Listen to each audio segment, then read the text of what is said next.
Hi there, it's Gaylin. Today I'm going to show a little bit of foiling and I'm going to do it after I heat emboss. So there's different ways to foil. In this case, I'm going to heat emboss first and then add some foiling. I'm using Unity Stamp Company kit by Lisa Arana. She created this kit. It's called Say It With Love.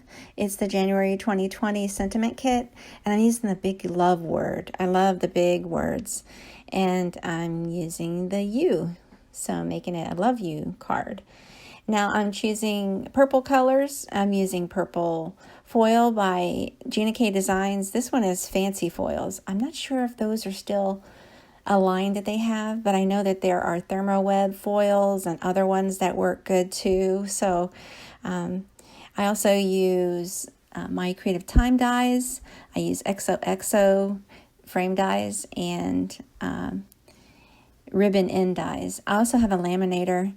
It's called Your Story, and it's also a bookbinder and a laminator. So the key to laminating is just to make sure that the laminator is extra hot. I'm using vellum cardstock by Paper Tray Ink. It holds up to heat embossing. So I just heat emboss the sentiment using it. And I get asked all the time, what kind of vellum do you use? And I love this because it's a nice thick cardstock. So I use a powder tool also before I do the heat embossing for the on the vellum. I have pre-cut little tags that I made, little flags, but you can trim them with scissors just the same, and I'm layering them. One of those is a pattern paper by Unity. Now I'm using Versamark ink. The key to what I suggest to help with foiling and get it more successful is to double or triple stamp with Versamark ink and a very juicy ink pad. Maybe you can use the re-inker before you use it for embossing.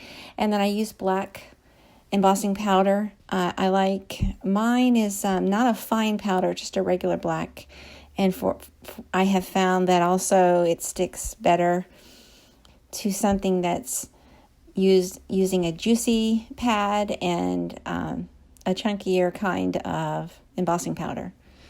I run it through a preheated laminator, make sure it's very hot, and I put the pretty side up right over the heat embossing, and then just let it cool slightly, and then gently peel away the foil.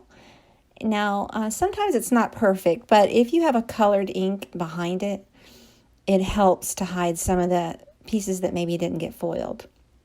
And I adhere that with foam tape.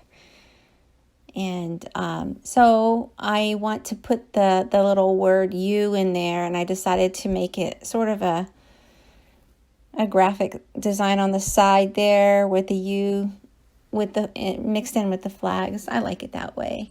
Thanks so much for watching. I hope you like this, and I hope you take a moment to subscribe to my YouTube. Have a great day.